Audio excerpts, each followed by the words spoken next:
Hey. Hello, everybody. Hello, Silver Squad. How is everybody doing? I hope y'all are doing well.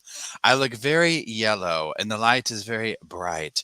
Y'all know the drill. Drop a number one while I go over here and turn this light down because that is just too much. If you can hear me, drop a number one. That way I know I'm not talking to myself or just a little old Roscoe. Let's see if that does better. Yay, thank you, Chrissy. And hello, Chrissy. How are you doing?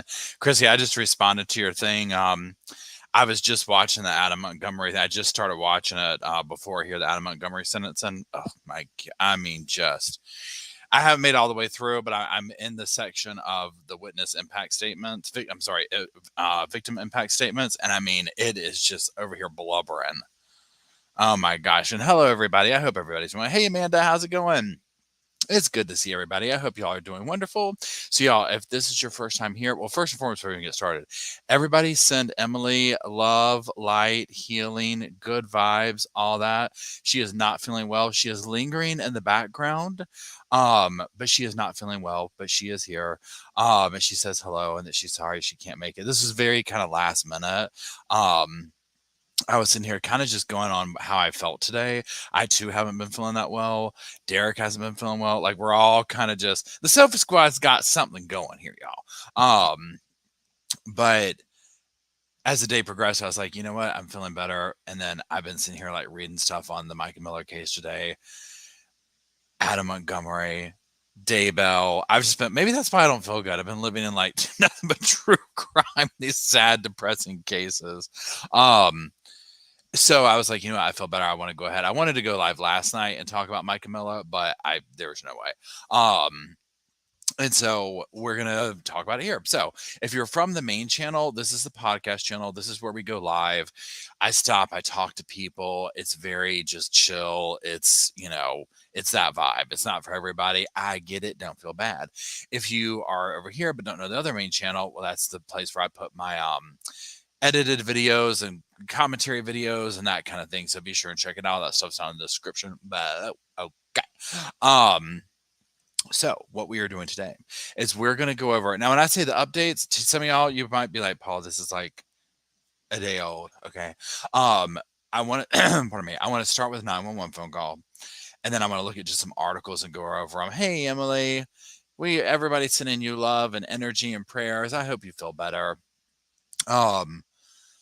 So we're just going to kind of go through some articles and read some stuff like that and then just kind of talk about it and that type thing. So that's it. And then just talk in general. I don't have my regular cuppeth. It is in the dishwasher-eth. Okay. So there's that. Now, heads up, just a little announcement I'll say at the end too. I recorded a video today on the three-part the three-part docu-series on Grant Amato. It's being edited. I'm not sure. Maybe this weekend it'll go up. I'm not 100% sure. But what is today? Thursday. Or Wednesday. So Thursday, Friday, Saturday, Sunday. In the next few days. After it goes live on the main channel, we'll do one of the things over here, the live chat things of it, whether we do a comment or we go over like the same notes or whatever. But let me just tell you all this about that docu-series. It is one of the best follow-up docu-series true crimes I have seen in a long time. I'm talking good. It has so much. I mean, it's interviews with Grant himself. I'm just like, I was like, this is what this. I was like, oh my God, this is like unheard of stuff. So if you haven't seen it, and you go watch it, it's on Paramount. It's amazing. But then I did the math today, and I was like, I think the video I did is longer than the actual series. Which if you know, then you know I can sit here and just talk my sorry butt off, which is what I did. So there's that. So, yeah, and Sylvie, thanks, Laura. Sylvie, we finally hear from her. I mean, y'all, it's good. Okay, I was riveted. I was like riveted. Okay, so there's that. So just know that that's what's coming up for our next true crime documentary. So there's that. Anyways, let me go. What we're going to do first is we are going to go over So Micah Miller, let's talk about it real quick. Let's just get everybody on the same page. If you haven't followed it, Micah Miller was the pastor's wife of a church in Myrtle Beach, South Carolina. He comes into church, he gives a sermon, he's his normal cheery self. At the end of it, he's like, "Oh, by the way, basically, my wife unalived herself. It was, she passed away, um, did this to her self-inflicted, and please don't talk about this outside the church. Please don't quit donating. Have a nice day. I'm taking a break." Well, you can imagine. When I tell you that the internet has just gone to town on this, y'all, okay? Gone to town. So much has been uncovered. And basically, in my opinion, she lived in a very abusive situation with him. She had just started to live. Well, she had left him. We're talking restraining orders served, this type of divorces, all this type stuff, right before this happened. And then she mysteriously takes her life at a park, at a state park, and then he announces this. So now we'll get into the conversation of what we think about her unaliving herself, okay? But she is gone, regardless of how it happened. She is no longer with us. Um, this guy has very bad vibes, guilty, not guilty, whatever, very bad vibes. We've seen this so many times in so many different ways. So what I'm going to do is that, and then go over some articles that I pull up. And again, there's that. Amanda just said, "Hey, Amanda, how are you doing?" Amanda just said, "I heard the interview with the man who heard it. I have serious questions." Yes. That's one of the articles. I put up a bunch of Daily Mail articles that kind of sum up all that stuff, and we're going to go through each of them because, yeah, the stuff I was reading, I was like, okay, so there's that. Anyways, I'm going to share the screen and we'll go over this. Please hold. Yeah, Amanda says the pastor groomed her 100%. First of all, y'all, first of all, it came out that he started grooming her at age 14 when she joined. Now, another article we're going to go over is it was more like age 10. So, I mean, he was working. So I have some theories here, but we'll get into it. And again, I'm not a professional at anything. I'm not qualified as to any of this fancy stuff or anything like that. They're just my sofa opinion. So, just know that.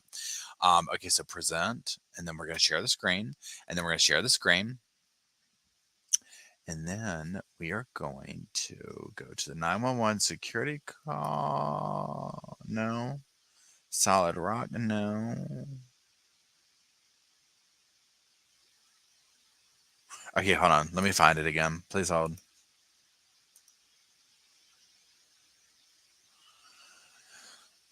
Okay, so let's just get rid of that. And then we'll come back over here. We're going to go boom. And we're going to go boom. And we're going to go boom. And we're going to go boom. There we go. Share. Let me make sure y'all are seeing the same thing that I am. Okay, we're going to start here. Where are we? Now, again, trigger warning. Y'all, we're about to listen to this phone call. We're about to listen to all this stuff. Let's see here. So again, the title, 911 call, security footage, timeline detail of the day of Miller's death. So let's just go through this and then we'll do it. We'll kind of go through the stuff as it comes up. So the Robeson County Sheriff's Office released new findings, including the 911 call and the death investigation of 30-year-old Micah Miller of Myrtle Beach. Micah Miller died by unaliving April 27th. It was the River State Park, according to the Robeson County medical examiner, Dr. Richard Johnson. Miller died from a self-inflicted gunshot wound. Dr. Johnson said, based on the nature of the wound, that is consistent with self-inflicted gunshot wound, and it was not in the back of the head as it's been implicated. Now we see here's the entrance to the state park. Going down a little bit, 10:30, Miller is seen on her Ring camera leaving her residence on Margarita Drive and Myrtle Beach. So here she is. She's seen on a Ring camera arriving at her residence. 11:38, Miller is seen on a Ring camera leaving her residence again. Then 12:12, she is seen on a store surveillance walking into Dick's Pawn Shop, which is located, and it gives the address in Myrtle Beach. 11:13, Miller is seen buying a weapon. 12:34, Miller is seen leaving Dick's Pawn Shop after purchasing a weapon and ammunition. 1:06, her black Honda is seen traveling on Highway 501 near 4 Mile Road in Conway. Then 127, her black Honda Accord is seen arriving at 41 Grocery and Grill, which is located on Highway 41 in Mullins.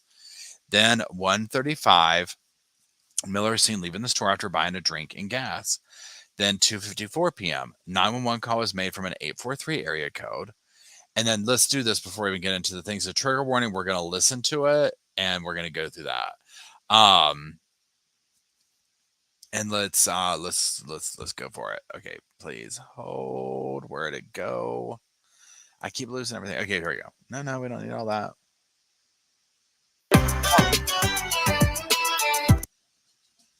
Please hold. My goodness. Robeson County Here we go. 911, what's the address of your emergency? Can y'all hear it? Drop a 1 if you can. Hi, are you able to trace the location of my phone? Let me see. You don't know where you're at? At National Park. What's the phone number you're calling me from? 843-655-5242.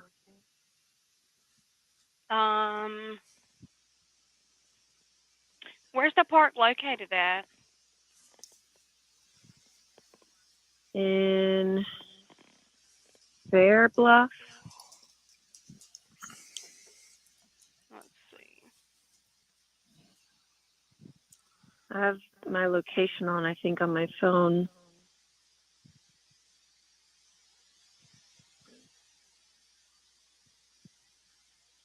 Find my phone is on. I just did my my location. Okay, I'm showing, hold on 1 second.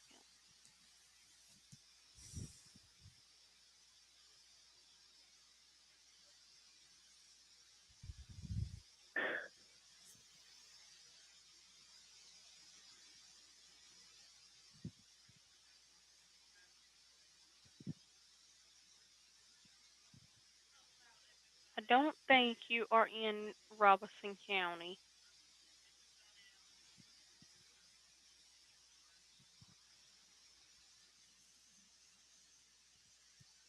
Are you at the Lumber River State Park? Yeah, that's where I am. Okay. Tell me what's happened. I'm about to kill myself, and I just want my family to know where to find me. Okay, ma'am. Just listen to what I'm saying, okay? Let me make sure I got the exact location where you're at, okay? Just 1 minute.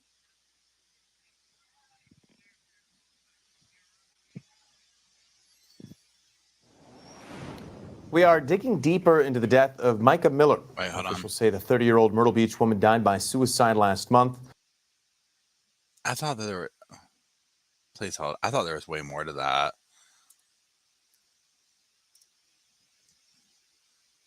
Okay, so that just, oh my God, y'all, I cannot imagine taking that call. She sounded so. This is what I'm doing. Do you have the location on my phone? You know what I mean? Like just, and I don't know where it was. It was like a TikTok, I think it was, or something. Somebody who's like following it on there who was, pardon me, who was talking about they had either worked with or had a 911 person on or something like that, talking about like what these type phone calls were like a lot of times. And then people in the comment section were chiming in. Which she hung up right after that. Gray hat, thank you, Gray hat. About how these calls go a lot of times where they'll have this like, or people who had an experience with. I talked to so and so. I didn't know they were getting ready to do this, but they called me. It was like their last phone call, whatever. And they have this kind of like just resolute.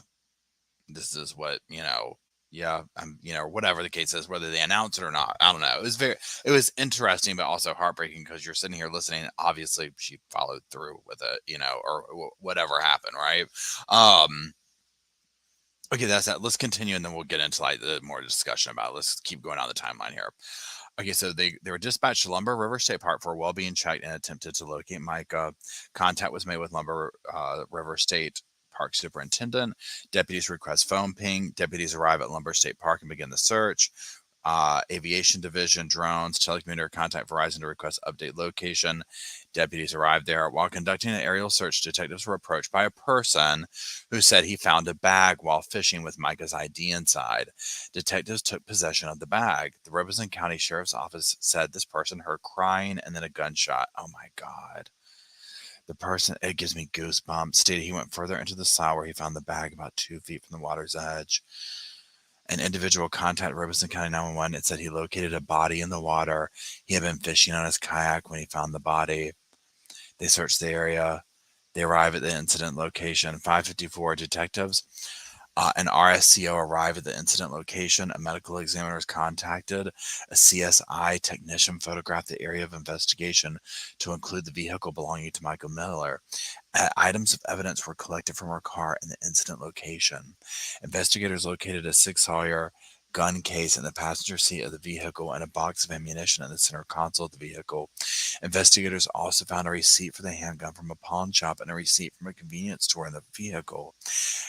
Both receipts were dated for the same day of Miller's death. The serial number of the weapon found in the water at the crime scene matched the gun box. Firearm was located in the water. Okay, John Paul Miller's whereabouts, the 26th. Okay, this is interesting. Okay, the investigation also revealed that Miller and her estranged husband, John Paul Miller, had been separated and were involved in the legal system. Deputies said this information led investigators to confirm his whereabouts and a woman John Paul is allegedly romantically involved with. Investigators confirmed both were not in North Carolina on the night before or the day of Micah's death. Investigators determined John Paul traveled to Charleston for a sporting event on April 26th, the day before Micah died. This was proven through eyewitness and license plate readers. Detectives confirmed he stayed overnight in the Charleston area.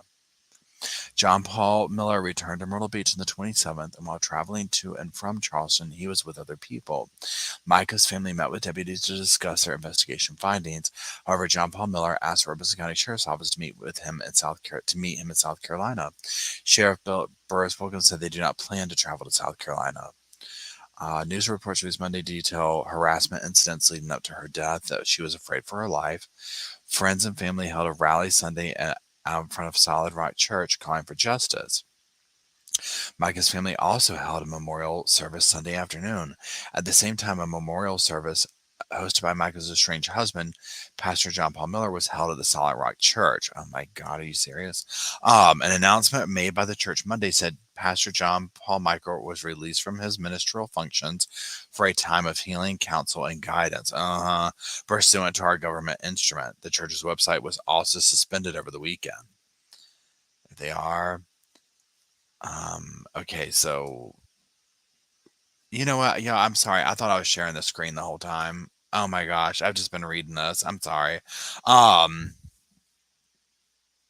thought I was still sharing it. I apologize. Okay, so here's the thing. So he's been let go. Let's just break that down. Okay, he's been let go. The whole thing about him holding the service at the same time, I'm like, seriously? It's like, hold on, let's go look at their church thing and see if it's still up. Hold on.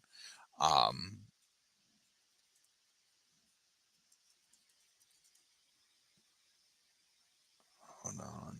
Where is it? Okay, I'm just looking through this. Okay. No.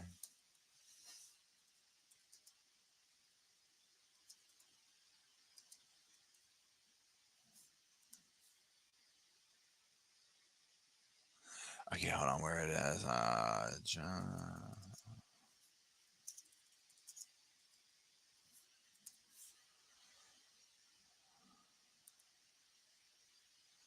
Okay, Solid Rock. Oh yeah, it's gone. It's gone. Okay, that's what we wanted. Okay. Wow. That sermon is always crazy, and his past sermons are disgusting. Okay, I'm just reading your comments real quick. And the kayaker, the guy who's going to film himself fishing that day, I randomly came across that he joked in the past sermon about tracking his wife. Yeah, I have no doubt he was tracking her. No doubt that he was tracking her. Okay, so now let's do this before I get. Let's go look through some of these articles now, and I'll be sure to share them on the screen so y'all can read along with me. Oh, I mean, scared me to death. So we already, well, I'm not going to pull this one up, but we already seen the thing where the Robeson County Sheriff's Office has ruled this an unaliving. So they've done that. Let's get to this other thing right here. So the fisherman. Okay, let's read this. Okay, let me find y'all real quick. Share. And here's my thing. I just feel like, and I don't know how to say it really properly, whether he's involved physically or not, it's like he's still involved. You see what I'm saying? Like, if it wasn't for him, she wouldn't have done what she did. Now, whether that means that he got somebody or if we know that there's evidence that he wasn't physically there, right? So then we get onto the thing of like, okay, did he get somebody to do something shady? Or this is my thing. What if he painted her in such a corner? Because one of these things we're going to read about something about he had threatened or had put nude pictures of her online. I'm not sure. That's not confirmed. We'll get there. Almost like this where because you saw where like there's other things where he had blackmailed people and stuff like this. What if he did something like that to her where he had put her in such a corner that she's like, I don't have a choice. You know what I'm saying? Like, I don't have a choice at this point. I give up. You win. You see what I mean? And PTSD and hey PTSD, how are you doing? PTSD says he was quick. Hold on. He was quick to tell folks she was mentally ill, not medicated. See, that's the thing. That's what was so. The way he threw her. Oh, thanks, Neferiti. Neferiti gifted 20 memberships. That's crazy. Thank you so much. And everybody, I'm sure that's getting them is going to be like, woohoo! That's so sweet of you. The way that he made that, because you know how in these cases we follow, look at like Jody, for example, Jody Hildebrandt, where her victims were like, she had gone to the whole town and lined everything up to where everybody thought, you know, that I was crazy and I was this and I was that and blah, blah, blah, blah, blah, blah, blah. You know what I'm saying? So he did the same thing because that whole thing he's painting out about when, you know, she went to surgery and I looked through her phone, you know, oh, y'all know she wasn't mentally well. The way he put her out there, he was lining this all up all along the way so that he would never be, and not that he was planning to do this years ago, but it's just the type person that he is. You know what I'm saying? So when this finally occurs, in my mind, I'm just like, what if he just had something that he had done to her that was like, I'm going to ruin you. I'm going to do blank. And she was just finally like, I give up hope. You know what I mean? Like, I don't know. You know, Jenny says you drove her to it since she was 14. I mean, that's the thing. You know what I'm saying? Hey, crazy lady, how's it going? I'm glad you're here too. AC says this could legit be like perfect crime type stuff. I mean, that's the thing. And it's like, yeah, where do you get into? Now, here's the whole thing. Yeah, Neferiti says, I'm sure he poisoned the whole congregation against her. Exactly. You know what I'm saying? Oh, yeah. Creepy Lady says, and how are you, Creepy Lady? Have you seen her obituary? Okay, so y'all, if you haven't, we read it in the last live we did about it. And literally, this is me. So this is what I've been doing with this case show. I just come here and review the stuff. I might see it and make notes of it, but I come here and kind of go through it with y'all. So a lot of it's kind of new to me. So the obituary, when I went through that, halfway through, I was like, did he write this? Because it was so odd. And then the Sofa Squad, y'all are like, yes, he wrote it, he confirmed it. And I'm like, oh, no. It is so, everything about this has an icky feeling to it. You know what I'm saying? Catherine says she was forced by someone to shoot herself set up. I mean, hold on. Brandy says, Paul, if you read that last bit carefully, it said he was like, go for a time, just like he was like over after committing adultery. Micah. Brandy, gotcha, Brandy. Okay. Okay, now here's the other thing too. I wonder if there's other crimes that they can get him for. You know what I'm saying? Because like, all this stuff about like the church, the funds, the this, the that. Okay, let me find this thing. So we're gonna review the article about the fisherman heard sobbing. This is from Daily Mail. Let me make sure you see the same thing I do, so I'm not just in here. Oh, and then there's that case playing in the little corner there of him, the trampoline guy, trying to look. I can't even with that. Just get rid of him. It's like double whammy. Okay. Fisherman heard sobbing and gunshot from where distraught pastor's wife Micah Miller killed herself after being groomed by her husband. Pardon me. It says Johnny Jacobs says he found the 30-year-old mother's fanny pack with her ID. Miller died from a self-inflicted gunshot in North Carolina, April 27th. Okay, let's go down here. Where is it? A fisherman has claimed he heard sobbing and a gunshot from the spot where Micah Miller killed herself after suffering alleged abuse by her pastor husband, Johnny Jacobs. I wonder why it doesn't say this. Why it doesn't say, and this is me being nitpicky, y'all. A fisherman, let's rewrite the sentence. A fisherman has claimed he heard sobbing and a gunshot from the spot where Micah Miller allegedly killed herself after suffering alleged abuse by her pastor. You know what I'm saying? Like they do the alleged abuse by the pastor, but not for the other thing. Okay, anyways, that's just me being picky. Let's keep going. Johnny Jacobs told News Nation affiliate WBTW he found the 30-year-old mother's fanny pack containing her ID inside before hearing crying and a gun go off. Jacobs recalled, maybe 5 minutes after getting into the slough, I heard a cry, a faint cry. Heard it for about 2 or 3 minutes, and then the crying stopped. Oh my God, that gives me goosebumps. He added, if it would have been a person out there crying where I could see them, I'd have checked on them all day long. Let me switch over here. Miller died from a self-inflicted gunshot wound to the head on April 27th in Lumber State Park in Lumberton, North Carolina. There they are. Then we went over this a minute ago, the pictures of her buying the gun, the park. We'll come play the video in a minute, but I just want to go through this.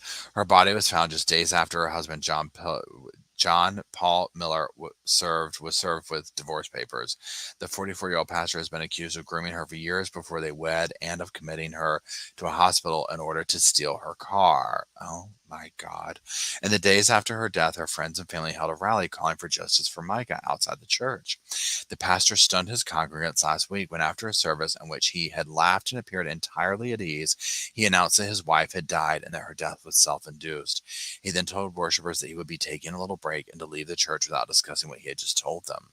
Weeks before she died, Micah posted an emotional video in which she spoke of abuse within marriage and offered support to anyone struggling with leaving a dangerous situation because they think God will be mad at them.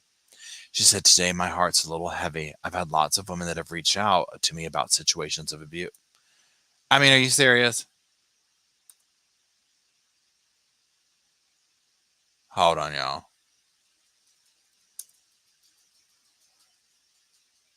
How do we get rid of this? How do we get what is this?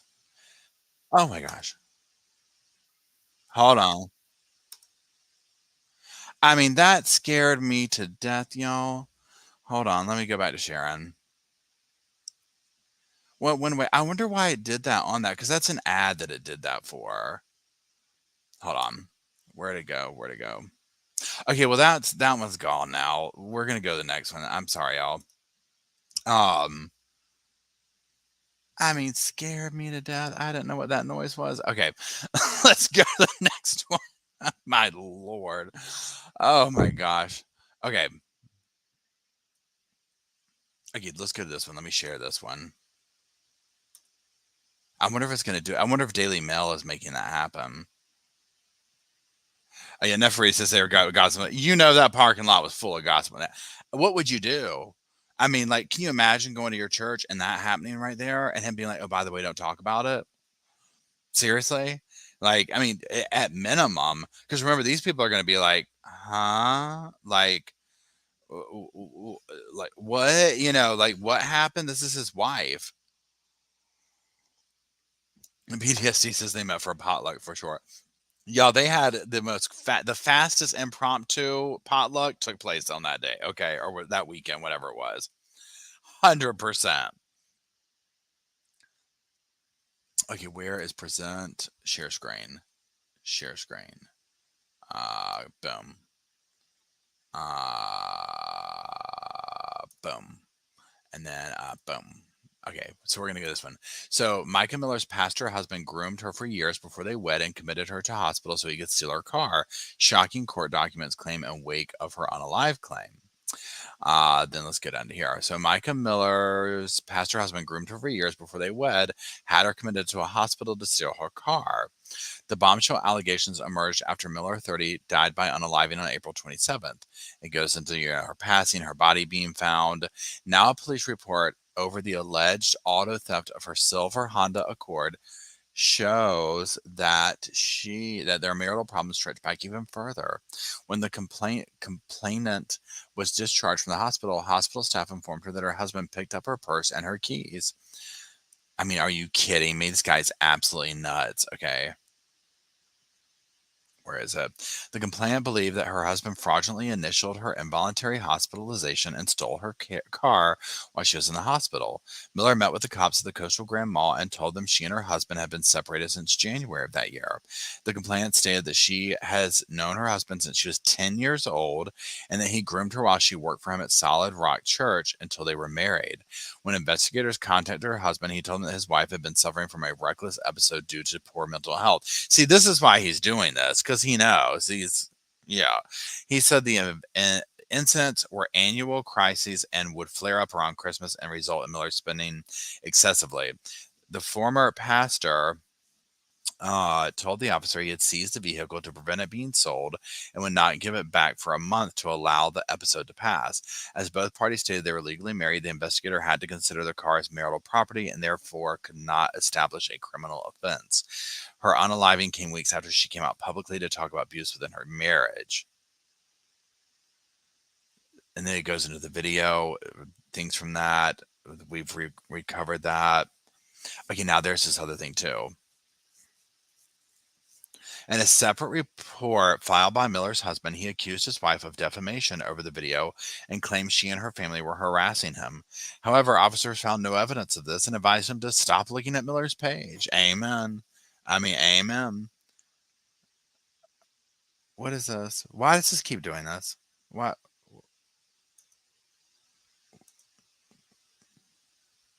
Okay, it's an ad. Okay. Yo, I cannot with this. This is so confusing to me. I mean, I'm just falling behind here. Okay. In the days after her death, Miller's friends and family held a rally calling for justice for Mica outside the church, where her husband previously worked. It has since emerged that her estranged husband was pursuing at least one other woman while still legally married. A waitress named Christiana revealed that he had exchanged flirty messages with her and even appeared to make light of his wife's unaliving. Oh, here we go. This is going to be good. Okay, waitress told how the pastor had been sending her flirty messages, including calling her super hot and asking for a bikini fix while still married. So here it is up here. Hey, hold on. What's my phone doing over here now? What's this over here? Please hold. Okay. Hey, what you doing? Working. I'm training in the bar. Nice. Maybe I'll stop in later. Send me a pic. By this weekend, I'll be able to make you an old fashioned. Nice. I have to hide to use my phone, so I can't take selfie at the bar. No phones in front of customers. Someone that you got, please. Okay, here's a recent pic. Dang, beautiful. Thanks. More. I want more. I mean, my God. Dude. I asked him if anything was new, and he said more or less, yes, lots new. LOL, I'll text you later. Confirming the LOL stands for laughing out loud. The waitress explained she had engaged with the pastor in a bid to expose his behavior after becoming suspicious he might be married. Police have now released images and audio of Miller in the lead up to her death amid a conjuncture about the circumstances. The speculation was partly fueled by the bizarre video of Miller's husband casually informing his congregates of her unaliving at the end of a service. But then it does conclusively shows that she was plotting to end her life. Okay, so there's that. I mean, but this is the thing. So let me get back to y'all real quick. So all the, pardon me, all of this stuff coming out, and I mean, remember, there's other people who are showing evidence of him, like he was at a coffee shop or something with his current girlfriend. This guy has like numerous women going at one time. Numerous things going. I mean, like that right there. I mean, it's so cringy. You know what it's like? A damn Grand Amato. That please send me a video. Please. I hate it when you make me pay for stuff. I mean, you see how he drove this woman crazy. I mean, seriously, this would drive any sane person crazy. Imagine being stuck with that. And then, too, all of the, how do you say it, like, responsibilities that come with being in her position of being a pastor's wife and all this type of stuff and this, that, and the other. You know what I'm saying? Um, on top of all this, on top of him being able to groom the congregation to be like, yeah, she's, she's not well. She gets a little around Christmas time. We got to take the car. How do you think people are going to be? You know, although again, I'm sorry, but just a little bit that I've listened to his sermons and where he comes out talking the way he throws her out there. I'm just like, anyone who would speak that way of their person with the congregation, I'm like, y'all listen to this man. You know what I'm saying? Like, that's red flag number one right there. Okay. Like, anyone who would like get in front of a congregation, especially the damn pastor, and talk about his wife that way in front of people, the things that he was saying. Okay. Yeah. Pass the plate around. I'm going to pay for this. You know what I mean? Like, please. No, it's all broken. Right. Okay. Let me find the next thing here. Please hold. Oh, okay. Here we go. Here we go. Please hold. Let me share.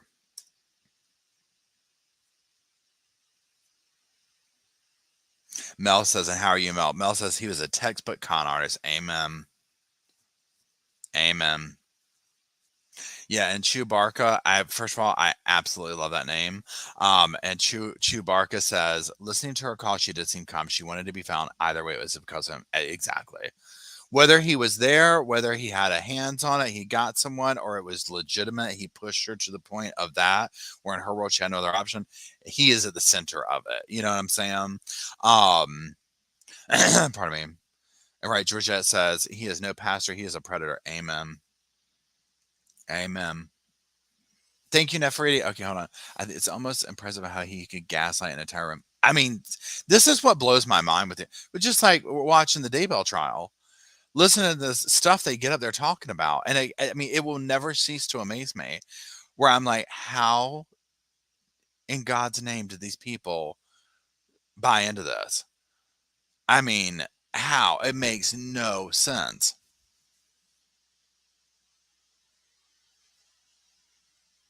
Oh, and 83 says, 83 Sapphire Blue, how are you doing? And I forgot about this. Let me put up so it won't go away. They convicted that one young lady for convincing her boyfriend to unalive himself. So there's precedent if the authorities wanted to. Yeah, remember? And I cannot, it's Michelle, is it Michelle Carter? I can't remember their names right off the top of my head. They made movies on it. She's out now. But she was the one who was on the phone, like did all that stuff and convinced her boyfriend to get back in the truck with the gas running. Pardon me. I mean, that's the thing. Like, you have to start sitting here. Like, at what point can you legally hold people responsible for something? Yeah, Jenny says they were on the phone, though.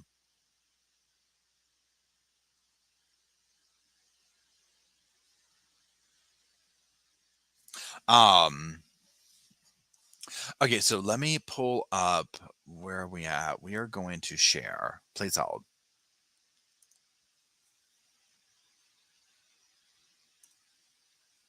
And now we're going to go to Pastor's Wife. Okay, yeah, here we go. Let me make sure y'all see the same thing I do. Roscoe is saying, hey, dudes, what's up? Where'd y'all go? Okay, here we go. So exclusive. Pastor's wife, Micah Miller, accused husband John Paul of posting a nude photo of her on a Facebook group 3 weeks before her shocking death. A police report obtained by Daily Mail shows Micah Miller contacted Myrtle Beach Police Department on April 8th to lodge a complaint against her husband, John Paul Miller. She accused him of sharing an indecent photo of herself in a Facebook group called Big Boobs and Nice Curves and even tagging her old account. You have got, what? Officers later advised Michael that the image was posted anonymously and there was no way to prove that he was the one who actually posted it. He 100% posted it. 100%. This is what I'm talking about. This is what I feel like was going on. I feel like there was something there that and whether it was something like that, whatever, he was able to go to her and be like, I'm going to do this. Almost like you got to do what you got to do, but just know if we keep going this way, this is what's going to happen. And she was like, what do I do? I'm done. I'm finished. Okay, let me go to the article. I'm sorry. Okay, so let me scroll back over here. Micah Miller accused her pastor husband of posting nude images of her online just 2 weeks before she shot herself in the head. The 30-year-old contacted Myrtle Beach Police Department on April 8th after spotting an indecent... This is going to get to me. This right here is going to get to me. It has to do with saying, hold on. Okay, there we go. Sorry. Where are we at? Okay, after spotting an indecent image of herself on Facebook, which she claimed was shared online by her estranged husband, John Paul Miller. Y'all, how do we get...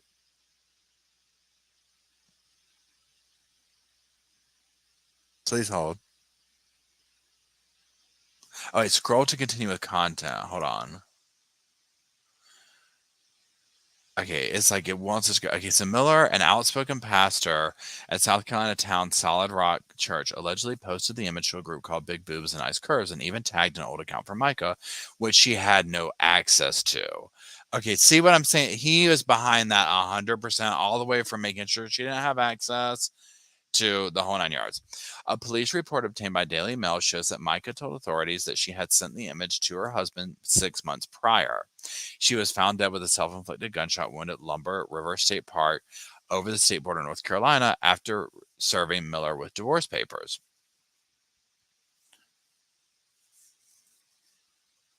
Okay, now see this picture? He was seen leaving his lawyer's office on Wednesday after being released from duties at Solid Rock. There she is. There they are. This document states complainant advised her soon-to-be ex-husband posted a nude photo of her and tagged her old Facebook account that he has access to. The complainant further advised that he's the only person she has ever sent that type of photo to. Although the complainant's breasts are exposed, the nipple is blurred out, not meeting the South Carolina Code of Law for nudity. Y'all. It's like he knows how to get away with it. I mean, this is alleged. I don't know for a fact that he did this, right? Oh my gosh, this is going to absolutely get to me. Right in this. Hold on. This has never done this before. Okay. When investigators contacted her husband, he told them that his wife had been suffering from a reckless episode due to poor mental health. He said the incidents were annual crisis. We went over this. The former pastor told the officer he seized the vehicle. Well, we already did that. Hold on. Where is that? Let's get back up here. Okay, let's go back there. Shockingly, authorities even told the distressed woman that once the photo is sent, the person who has the photo sent to is now the owner of the photo. It is one of several police reports that Micah and her husband have logged in their names, with the pair contacting authorities on multiple occasions before her death on April 27th. A month prior, Miller complained that Micah and her family were harassing him on social media, moaning that a post his wife had made regarding abuse would harm his reputation. Officers dismissed his claim, advising him to contact them again if he was being harassed, as he had no text or proof of the allegations. Now, we already went over this. There's he again. There's he again. Okay, whether that's sexual, whether that's somebody forcing you to take illegal drugs, okay, they're going into what she talks about. Okay, I can't with this anymore. I cannot. Oh my gosh. I can't. So we went over the most update in that. Okay, let me see where y'all are at now. He's like, you didn't take him out too. Oh my gosh, I hate that law. I know, right? Seriously, see. Chris Watts was right. Yeah, very Chris Wattsy. I know. I feel like it is revenge corn. And Mel says, and this is so true, here's another husband telling authorities how very unhealthy their dead spouses were. Sound familiar? Exactly. And Verity says whether he owns the photo or not, that shouldn't be allowed. Oh, exactly. And here's the thing, because you can already, when she said that, you already knew. Let me guess. He's the only one who has the picture. You know he did that. So what would one think? The man has no low, right? It's a bottomless pit. So who's to think that he wouldn't be coming out of numerous things? I'm going to do that. And he doesn't even have to say it because the proof is in the, she already knows he's going to do stuff. So he could have been sitting here like, I'm going to do this, I'm going to do that. Secondly, imagine in her position, how depressing it would be. Number one, to be going through this, right? Of all this abuse, all this type of stuff. But number two, to be like, this is my life. This is no, there's no end to it. It's just going to keep going and going and going. He, at the end of the day, in my opinion, does not want her. Like, in his world, probably this is his best solution. Thanks, beautiful Felly. Because he doesn't want her talking. You know what I'm saying? She was a liability to him. So again, it's like, regardless of how, regardless of how it went down, if it was like if we could put a camera over there and it'd be like, okay, yes, we have proof that she did this, there was nobody else around, whatever, he was still the causation of it. You know what I'm saying? And so it's just basically, he just drove her to it. Jocelyn says he damaged her tires in her car and truck. Forever says pause make you cry. He stole her youth, her freedom, her dignity, and ultimately life. I know. It's so sad. Yeah, and hold on, where did it go? PTSD says, yep, and she was making videos hinting at all the abuse. He wasn't having it. When she did that, trust me. And then hold on, where did it go?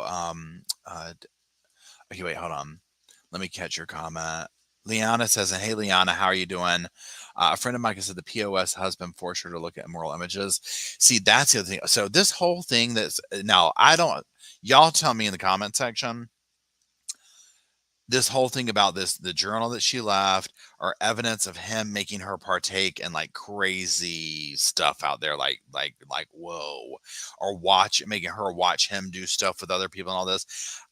I mean, just from the little bit I've seen, I'm like, oh, I believe it. I think this guy's a raging narcissist. I mean, I'm talking like raging, okay, like out of control. And there's like no ends to that, right? So I'm like, oh yeah. And this is how I go. I'm like, if he was doing that, like there's proof of like, yeah, he made her like partake in some crazy stuff. He got video evidence, and that he would put that out there. I mean, he already proved it with a naked picture. Now, granted, we can't, I mean, this is not fact. We don't know, like, I don't know that for fact, right? But again, you can just kind of do the math on it. And again, like even without any of that, here's my thing. Those sermons, and I've only seen a drop in the bucket of them, just the little things that he slides in about her in those sermons, that's a raging narcissist, period. And again, I'm not qualified to give that diagnosis, but if I was sitting in the congregation and the pastor started talking some stuff about his wife and sliding it in there with a little smile on his face like that, no, absolutely not. And then, passing that damn plate around. It's for her mental health fund. It's just really, seriously, no. I mean, he didn't say that, but Georgia says Jim Jones. Amen, girl. Giving Jim Jones vibes very majorly. And if he did say, I can't even imagine my pastor. I can't either. That's why I'm shocked the people were there. But again, look at Lori and Chad, right? I mean, they had the Melanies and the Zulimas and all these people. Alex is snowed. So, yeah, talk about gaslighting. Debbie says 100%. Sandra, I just started watching the Adam Montgomery sentencing before here. Absolutely heartbreaking. I'm gonna make a video on it. I just got to get through it. I won't do it tonight. But yeah, Wampa says want to be Jim Jones, 100%. Their age difference. So she was, help me out here, y'all. She was 30, and he was what, 40? What was he again? Or am I getting it wrong? Where she was 14, he was 30 when they started or it sounds like more like 10 years old now when the grooming started. It was a significant age difference. Significant. 44. Thanks, Renee.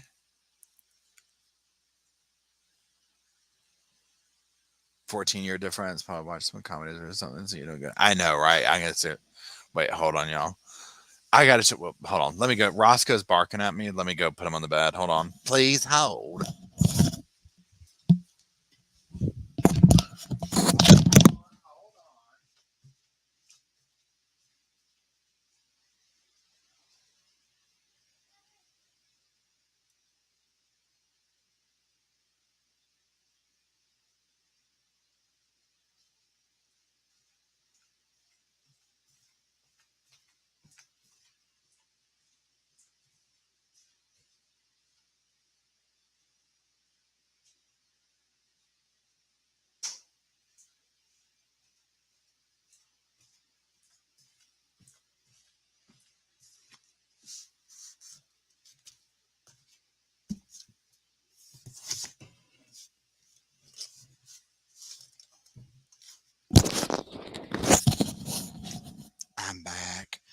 Side note, y'all, I had little doggy visitors over yesterday, and I was filming. If you follow me on Instagram, then you probably saw my little story that I did.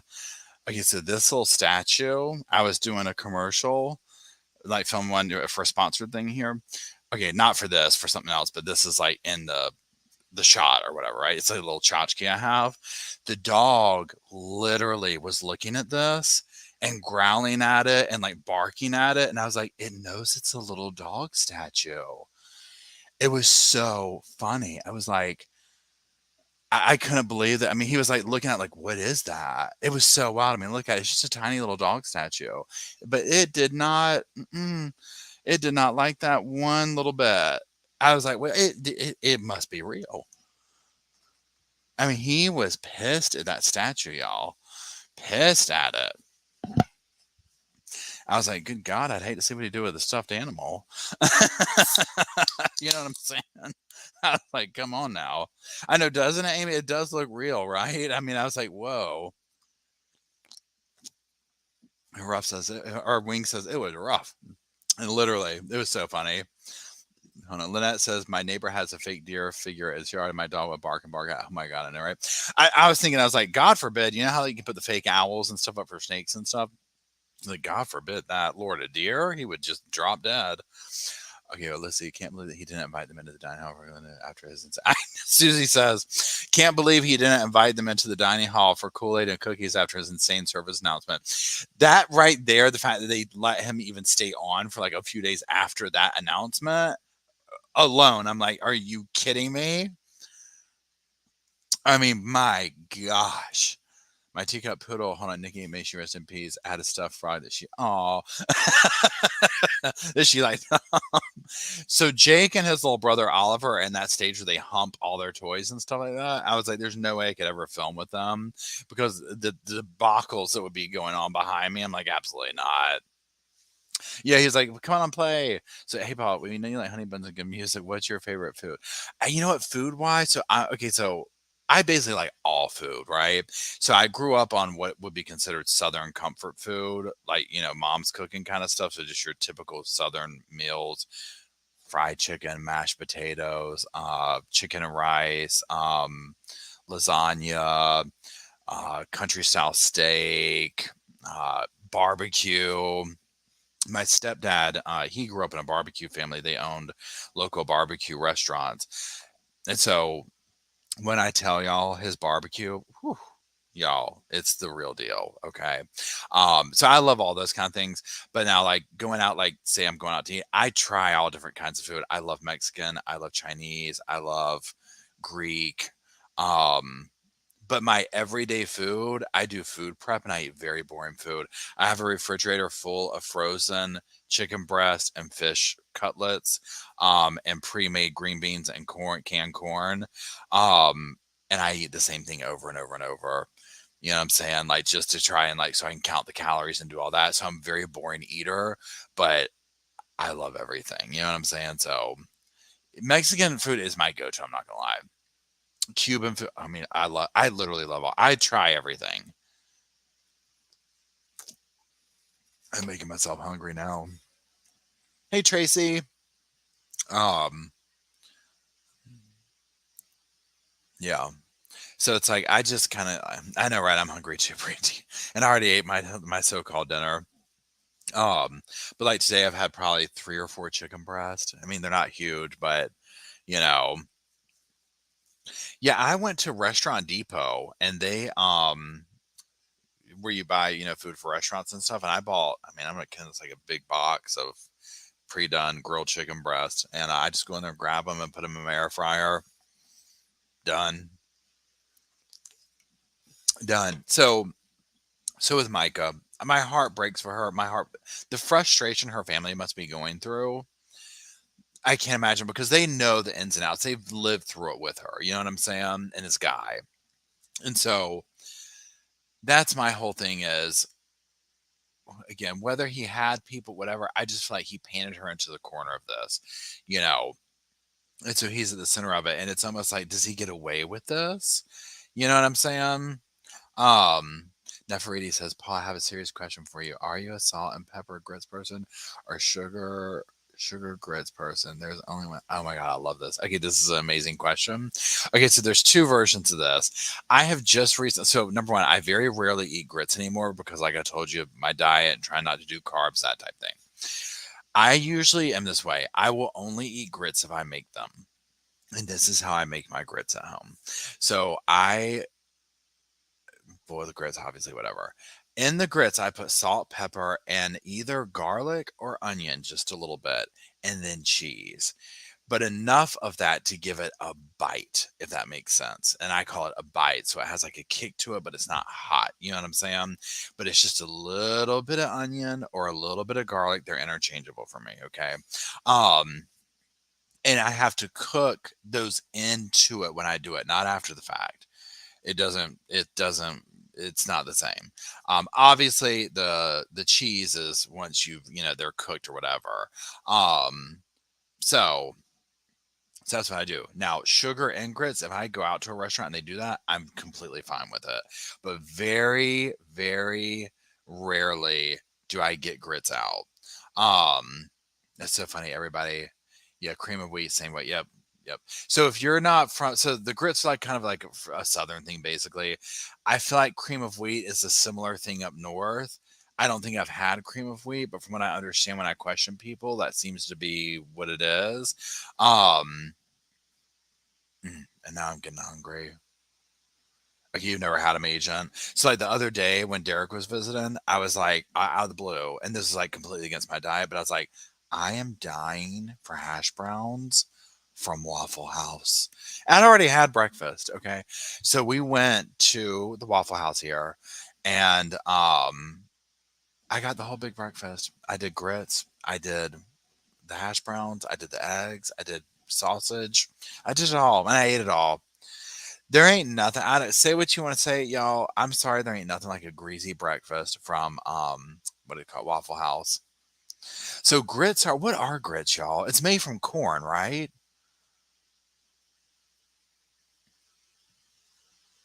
Yeah, it's like a liquidy sandpaper. Yeah.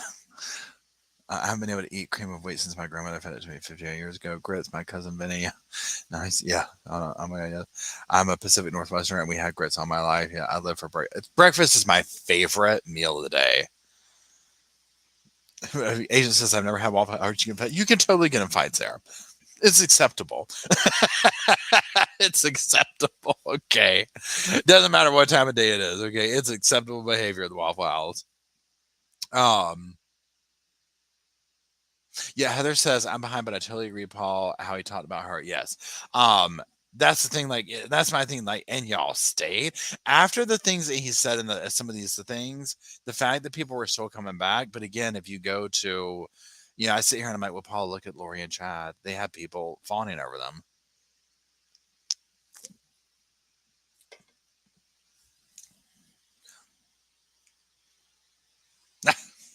Waffle House is part of the Walmart murder kit thing, right? Grits or corn. Okay, Waffle House is the new Walmart for fights. Yes, 100%. I have eggs every day, red peppers and onions, bacon, donut, icy every single day. Sometimes. Okay, so Jenny, this is what I eat now. This is my routine. I get up in an obscenely early hour in the morning. I eat half of a cup of oatmeal with a little bit of I'm out of peanut butter. With a little bit of peanut butter and a little dabble of sugar-free syrup in it. I do that. I fix a bunch of coffee. I go to the gym. I work out. I come home.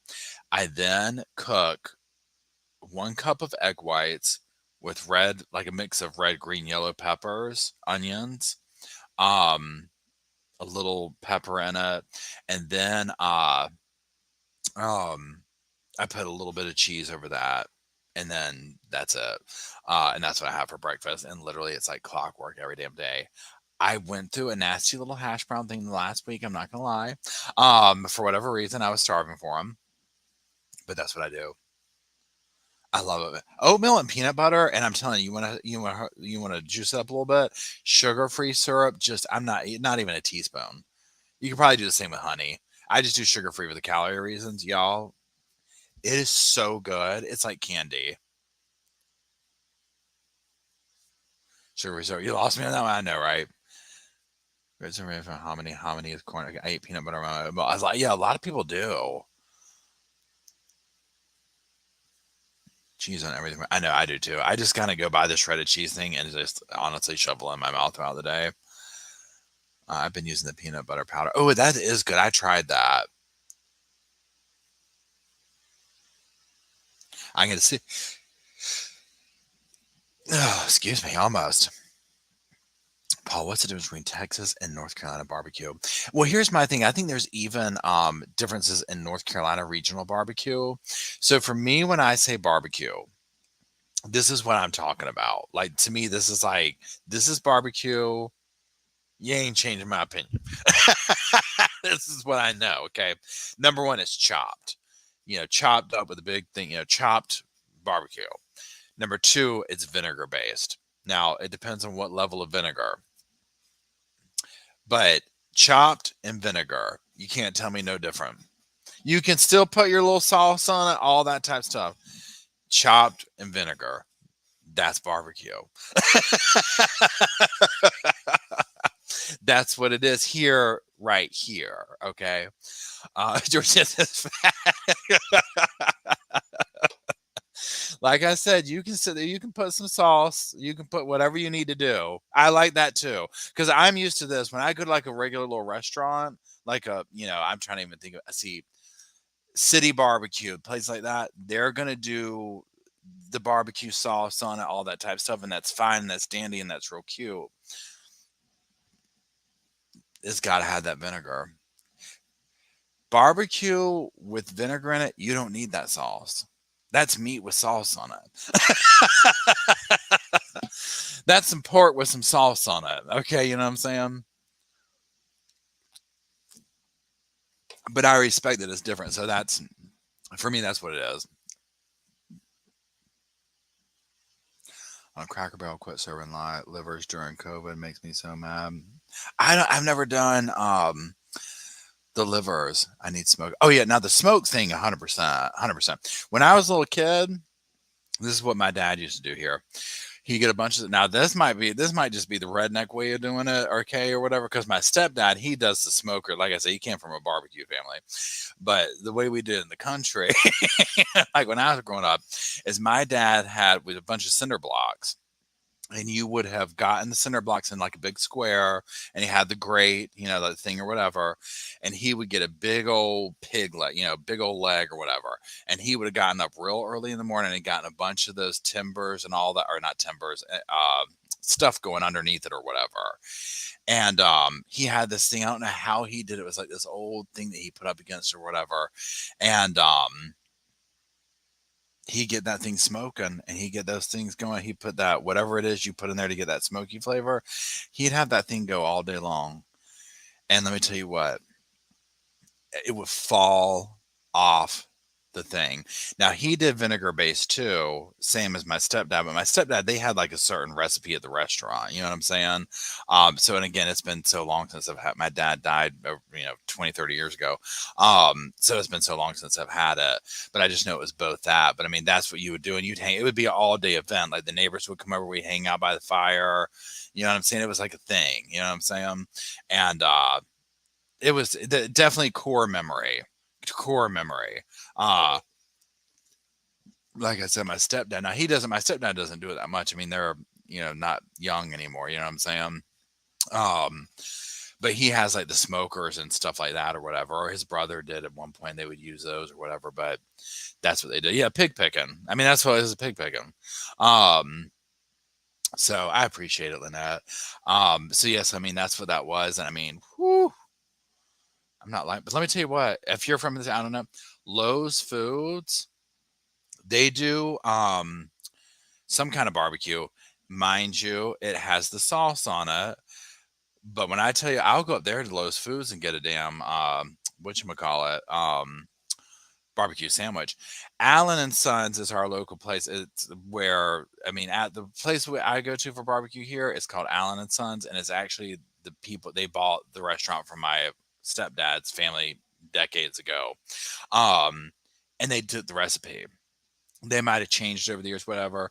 But it's that vinegar base, and it is good, y'all. You can go get big old things like that. Big old things. Oh my God. And the coleslaw too, wing beats. Y'all got me all messed up. I might now listen, y'all. I can be doing a damn late night run to the damn store up in here. Okay. Vinegar coleslaw. Oh my God, yes. Oh, thanks, Angela. We're going to be in Tennessee here in a couple of weeks. Here in Memphis, we have the barbecue. Pilot Mountain. Oh, are you serious, Snowberry?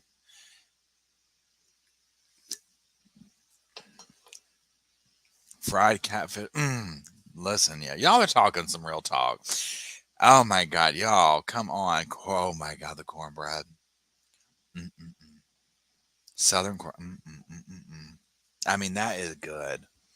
That is good. Catfish, yeah. So my husband made the best barbecue beef brisket. Beef brisket's good too. Lexington. I think I'm maybe a couple hours from Lexington. Yeah, cornbread's good. And one thing I like with cornbread is the kind that has the pieces of corn in it or peppers in it. Yeah, who just said that? Susie. Yeah, it has a whole corn. I know it's good, Susie. Good old Southern. I know, right? And that's the thing, when you grow up on, and that's the kind of food I grew up on, but at this point, I mean, I can obviously eat it, but it's like, number one, my body will gain weight or lose weight very easily, whichever direction. And number two, a lot of that stuff, like, I mean, I have high blood pressure, you know what I mean? Like, I just can't eat like that every day.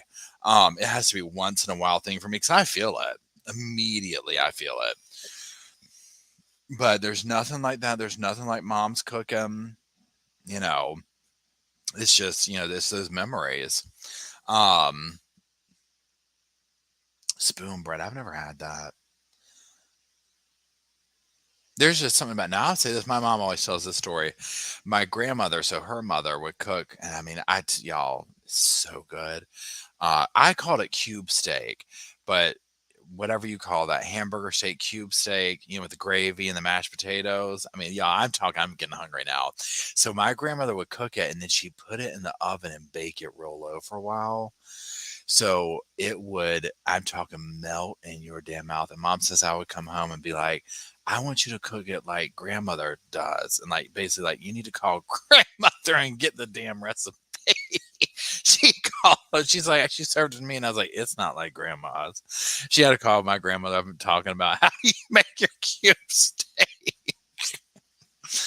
But it was so good the way grandmother did it. Oh my God. And I'd go to my grandmother's house in the morning. She would make toast with butter. I can still taste the toast with the butter on it that my grandmother would make. There's something about those comfort things. You know what I'm saying?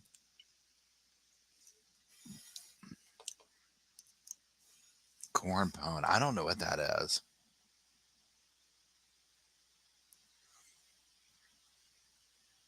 Crawfish bisque. Have you ever tried funeral potatoes? No, what is that? That sounds amazing.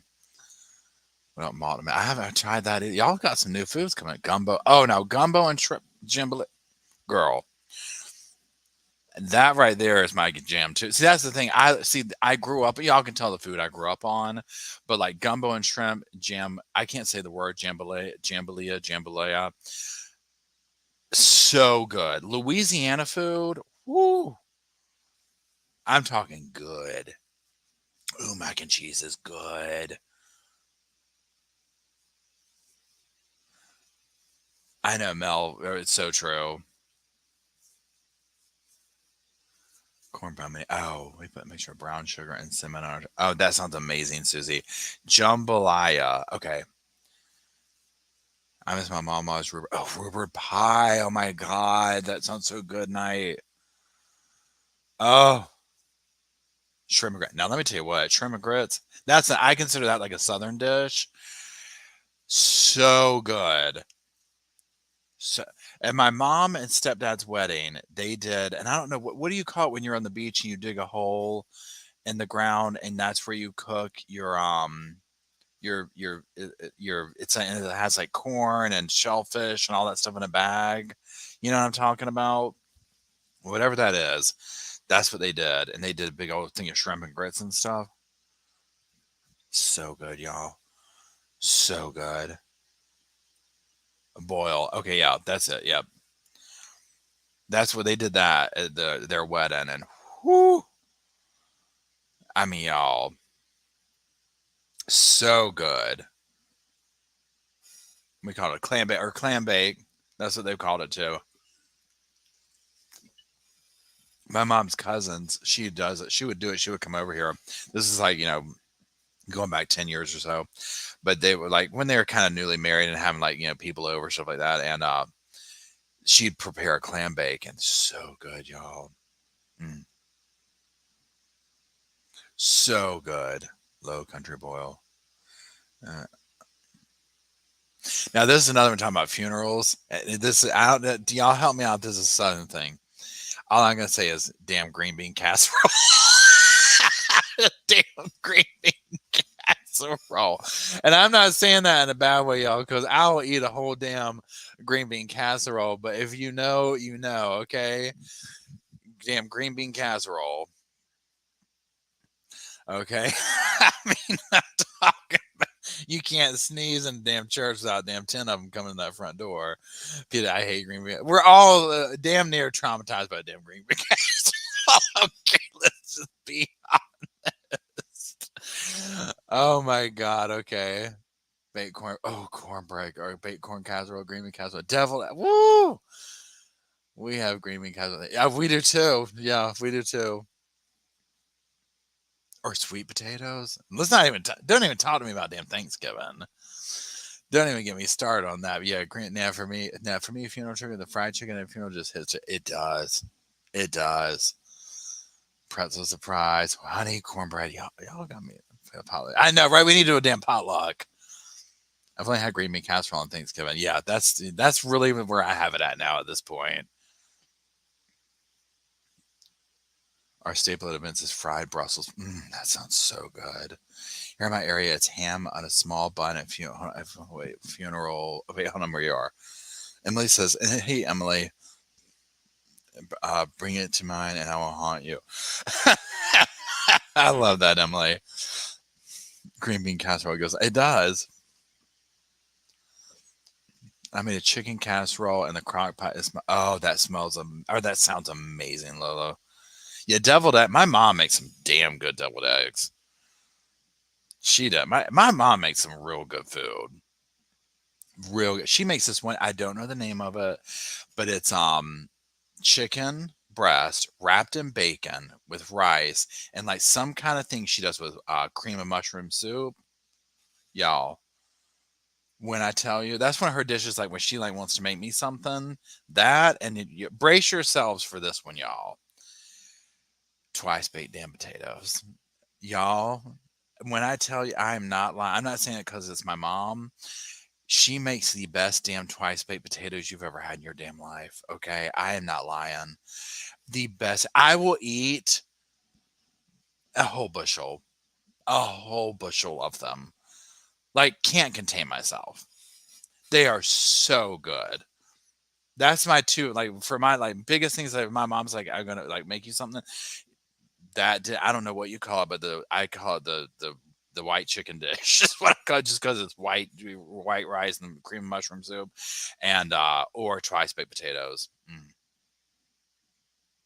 Ooh, baklava is so good. I can eat a dozen fried. Oh yeah, the fried deviled eggs. That sound good.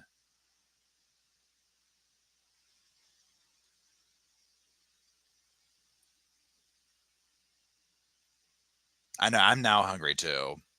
Funeral potatoes, bag of hash brown potatoes covered with cream of mushroom soup, sour cream cheese, crushed cornflakes on the top. Oh my God, that sounds amazing. That sounds insanely good. Ooh, pigs in a blanket, Wampo. I love those. Those are a comfort food too. I forgot about those. Yeah, anything with cream and mushroom soup. Yeah, Renee says green bean casserole for you. Yeah, and happy early Mother's Day, everybody. Souped up minute rice. Yeah, that's not. Oh my God, hash brown. Oh yeah, hash brown cat, please. Hash brown casseroles. Oh yeah, Cajun food. So good. Fried potatoes with onions, buttermilk. Oh my God, y'all. Okay, that's it, y'all. This has turned into we're doing. This is one thing I like about the Sofa Squad. I mean, I feel bad for people who might be tuning in right now. I apologize. We've already talked about. If you have just tuned in, we've already talked about the updates. You'll just have to rewind it. But we've gotten sidetracked on some recipes over here now. Fried shrimp I had were fresh hot. Oh, I know that was good, Jenny. I mean, here's the thing. Yeah, cheesy sauce. Oh, those, Pamela, those are so good. Now, I'm not going to lie. I made this recipe. I'll have to find it. Shredded chicken, and it's spicy, and I can't remember. It's been a minute. It's a dip. It's like shredded chicken with Tabasco and something else in it. And it was my little staple that I would take with nacho chips, that I would take to like little gatherings and stuff like that. And the longer you let it set, like at the house in the crock pot before you take it, like the hotter it would get. Y'all, you could eat the whole damn thing. It was so good. Buffalo chicken dip. It was something like that, Debbie. Yes. I got it from somebody at a Halloween party because it kind of had this bloody vibe to it. You know what I'm saying? And so I would take it to things like that, like around like Halloween, whatever. But then it became my thing. I know, right, Grant Jen? I think I'll do a post. I'm going to come up with something because this is amazing. I know we really did after this. And here's the thing too. I'll say this. I know, right? Me too, PTSD. Right before I got on here, I mean, the Mica case is very depressing. Well, right before I got on here, I was like I said, I was watching that Adam Montgomery one. That case is so depressing to me. And listening to them get up and talk about Pearl Harmony, I was like, this is just, and I haven't felt good the last couple of days. So like, I've been kind of cooped up and just on the sofa and stuff. I was like, this is Paul, you're going down a dark road here. So this was very much enjoyable. I appreciate it. Grape jelly meatballs. My God, y'all are bringing out some old school stuff for me that I have not had in forever. A blackberry cake with icing. I've never been able to make some. That's the thing. Moms and grandmothers, there's something. Again, I can taste the toast that my grandmother would make, the cube steak, and her coffee. Oh yeah, the Madeline soda was so depressing. I appreciate it, Chrissy, but it's all. I'm feeling better today.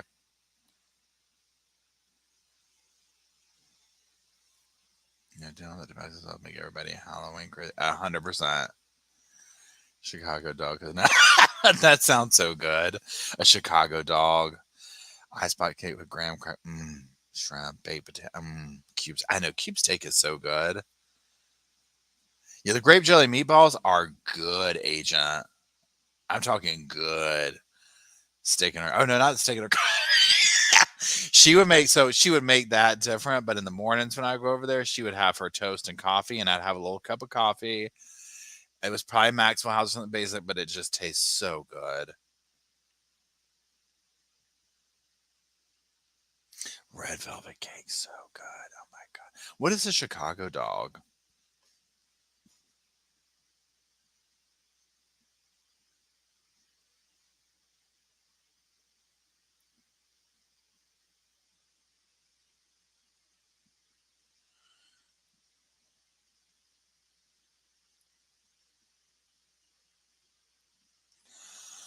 I have so many things to go. I know, right, Trella?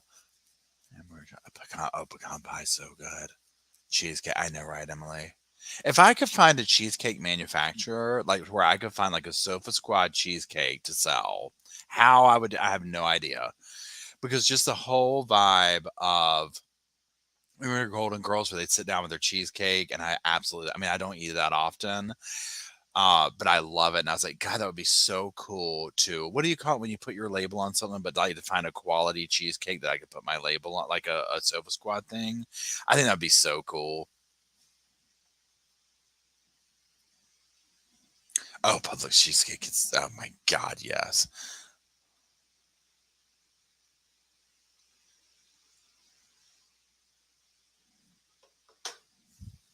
Private labeling, thank you. We need to get that. I know we really do need to do a recipe share. Okay, see, y'all, look, I gotta go. Now I gotta go eat a second dinner, and then I gotta go to bed so I can get up and go to the gym. Sausage, gravy, and biscuits. I love it. Thank y'all for joining. Thank you for the chat about food. This is such a lighthearted, nice way to end this with these cases and stuff. Um, this is amazing. So I greatly appreciate it. Thank you for hanging out. Y'all have lifted my spirits, which you always do. And Emily, thank you for hanging out. I hope you feel better. I appreciate it. We're sending you light, love, energy, prayers, all the good stuff, and then thoughts of wonderful food. So thank you all. We'll come up with something to do. Everyone's had so many good recipes here. We'll figure out something to do to share these and whatnot. And yes, the Sofa Squad crime meet. Hold on, the Crime Con Sofa Squad meetup is Saturday night at 7 o'clock. We will post where it's at once I get to the hotel on Friday. We're going to get there Friday afternoon sometime. So we'll figure out the place to post it. So Friday evening, but just know it's 7 o'clock. And we're going to post it somewhere where even if you're not staying there, you can come. Like, so it's not behind like the place where you go. You know what I'm saying? Like where you have to have a ticket to get in or whatever. So that's it. So anyway, I hope everybody's doing well. Thank you very much. Y'all have a wonderful evening. I love you. I will talk to you soon. Thank you again. Good night. Sleep tight.